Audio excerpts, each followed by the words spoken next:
Well, I guess we all knew this day was coming. The day that I make my 285th and final pick of the 2025-2026 NFL season.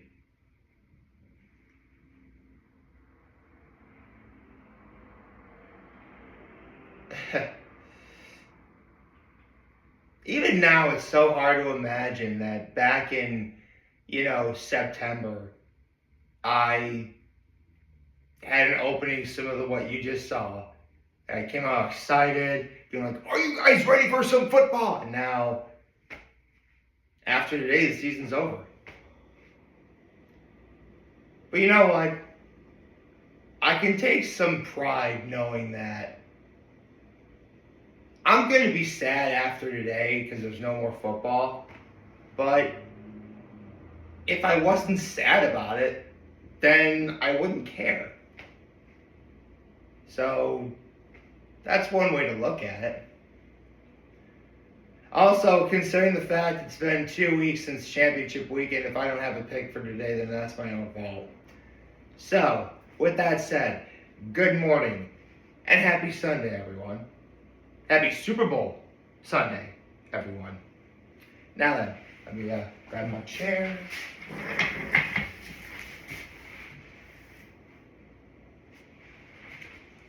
Grab the ottoman. Sit back, relax, and join me as I make my, again, 285th pick of the NFL season. And therefore my pick for the Super Bowl. Before I get into that, though, I do have a low and high act of kindness. And honestly, I really wish I could say that my low was the fact it was cold out yesterday, but I totally missed something that I had in my 2026 bucket list. I forgot yesterday was National Eat Ice Cream for Breakfast Day, and there's a place in my area called The Last Stand that does something for it, and I totally missed it. Ugh. That's going to be eating at me for a while. Probably until next year. Oh well. I mean, you know what?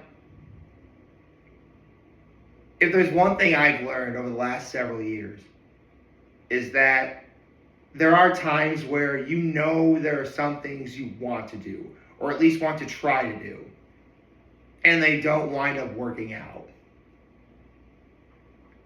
That's not going to keep the world from turning. So the only thing you can do is take things one step at a time and move on. At least that's what I think you're supposed to do. My high was... Actually, you know what? I may have missed National Eat Ice Cream for Breakfast Day, but I still had a really great day.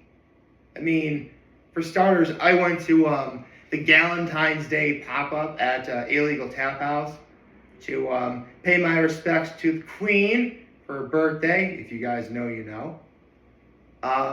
For real though, I actually have her listed as Queen on my cell phone. Yeah. So there's that. Also, major. Well, actually, I got to see my family yesterday too, but major shout out to Patrick's and Elmira for celebrating 9 years of being in business.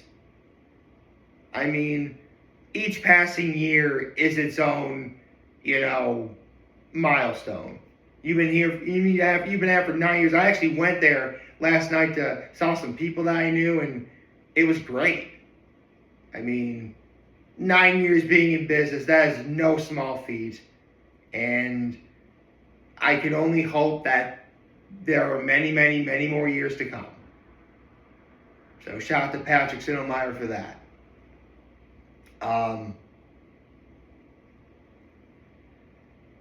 And you know what? It actually is rather interesting. Like, considering how cold yesterday was, there were still a lot of people who were out and about. I mean, a testament to the human spirit, I guess. Like the desire to want to do things is greater than your desire to stay inside from the cold. I don't know. I guess that works. And my act of kindness was I helped my parents watch my nephews for a little while. And that was actually really great too. I got to play with my nephews for a little while.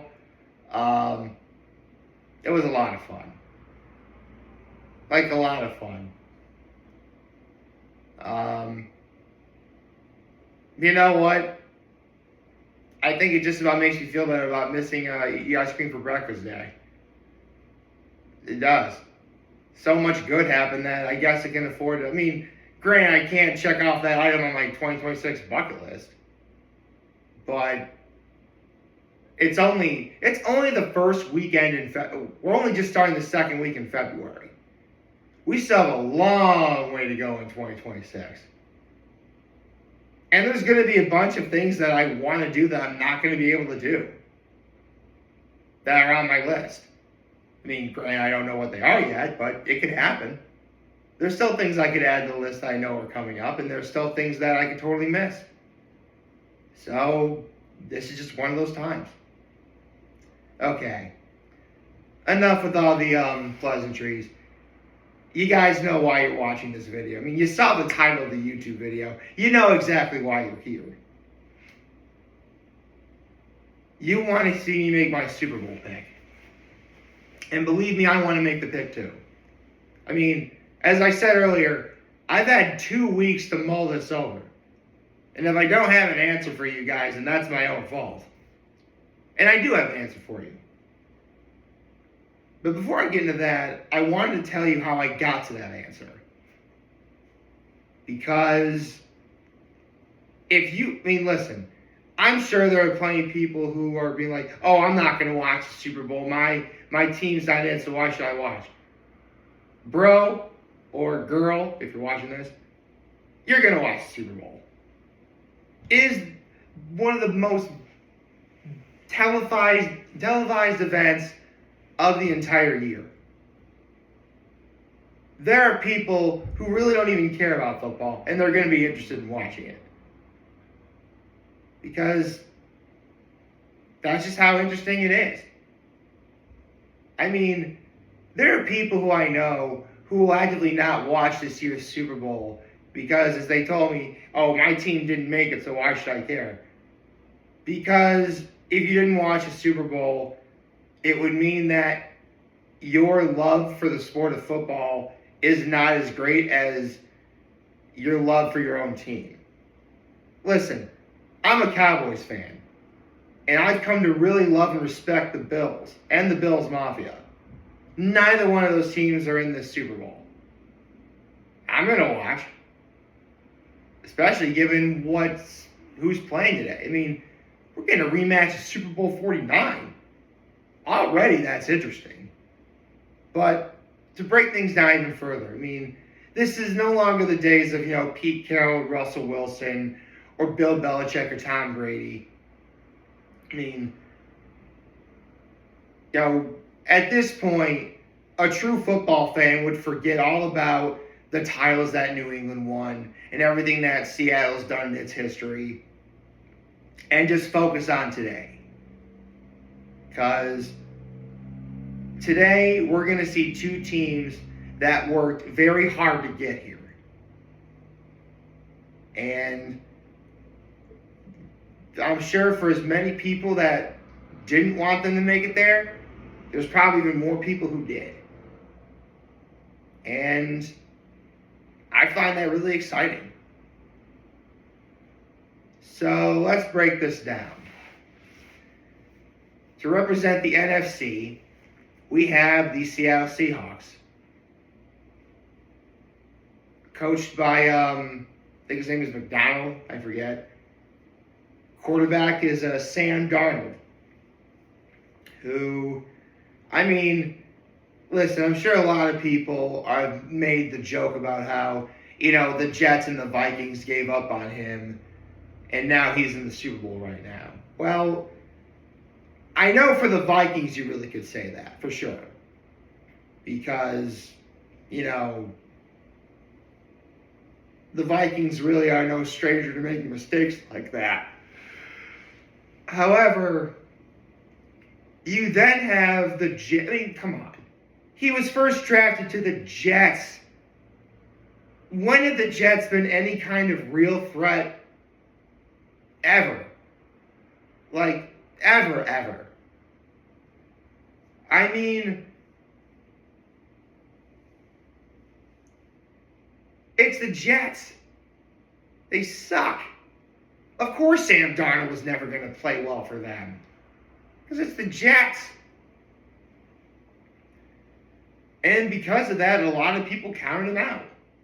And then he goes to Minnesota, has lots of success there, and you would think that Minnesota would keep him, but they already drafted J.J. McCarthy, so they want J.J. McCarthy to be the QB of the future. So what does Sam Darnold do? He goes to Seattle and plays easily the best season of his career. Like, this season was so good, it would make you forget pretty much all of the other bad seasons he had with the Jets. That's how good it's been. With the NFC Championship game being the best game he's ever played. If he plays even half as good as that, it's very easy to see that the Seahawks could win this game.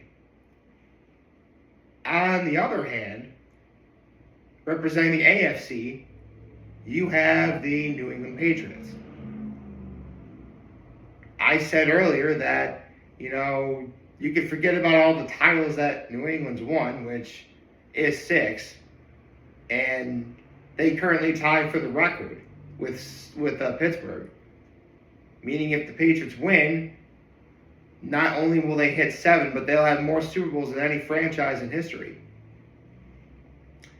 And they definitely have a team that can do it.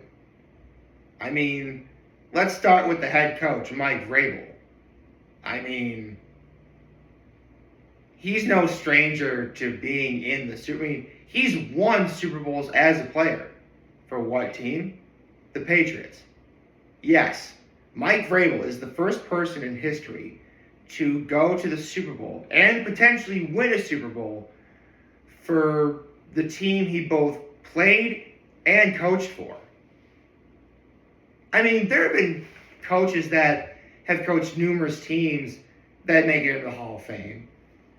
And there are players that, go into coaching but really only go for, one. I mean, a great example is Tony Dungy. He was actually on one of the Steel Curtain Steelers teams that won the Super Bowl.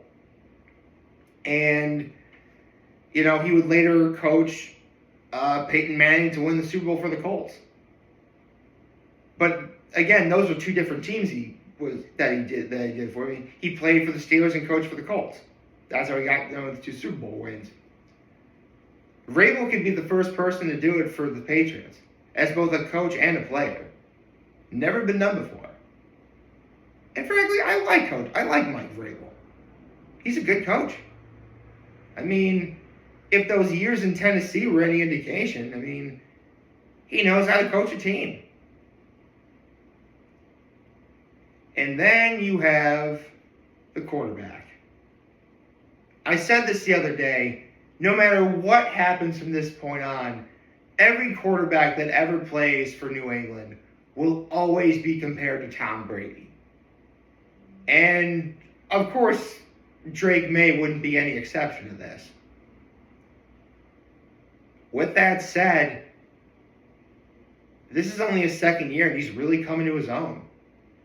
I mean, he was this close to winning the NFL MVP this year. Which reminds me, congratulations to Matthew Stafford.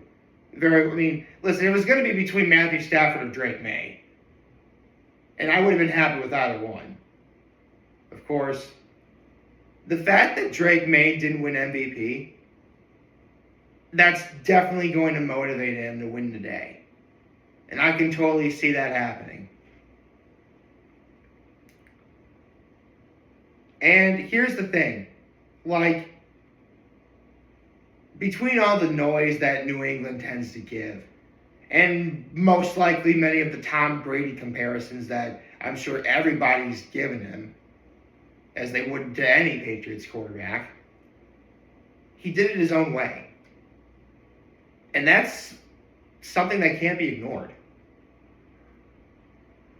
Honestly, I would never predicted that this would be the Super Bowl we get, but I'm not remotely upset by it. In fact, I'm pretty darn excited. I mean, this will be the first Super Bowl in quite a while, to my knowledge, where I really do feel that both teams are very much evenly matched going in. Well, actually, that's not true. I mean, a couple of years ago when it was the 49ers and the Chiefs the second time around, when it was Brock Purdy being the quarterback, I thought both teams in that game were pretty evenly matched too.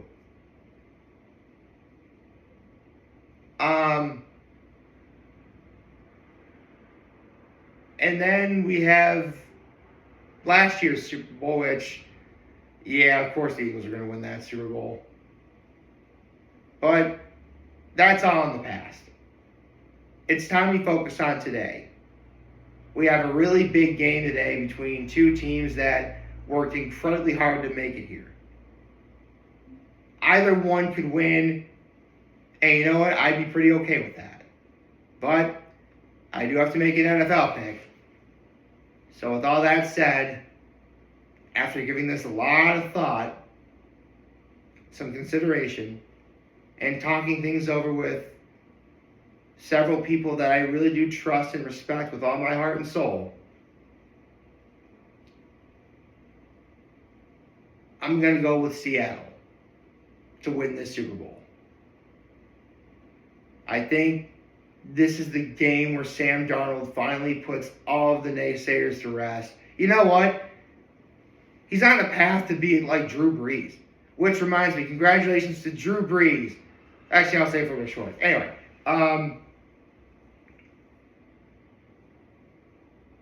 yeah, I got the Seahawks winning, and I think it's going to be a great game. And if I wind up being wrong, I'm not going to be upset by that either. I hope you like this video. If you like, subscribe to the YouTube channel, follow me on social media. As always, I'm very home this video for all of you guys who watch your video. We have a wonderful, wonderful, wonderful Sunday. And happy Super Bowl Sunday, everyone. And remember, everything is want to talk to you. We're here to let me always back. Take care and make good choices. And for the last time I can do this, 6-0-7 all day, baby.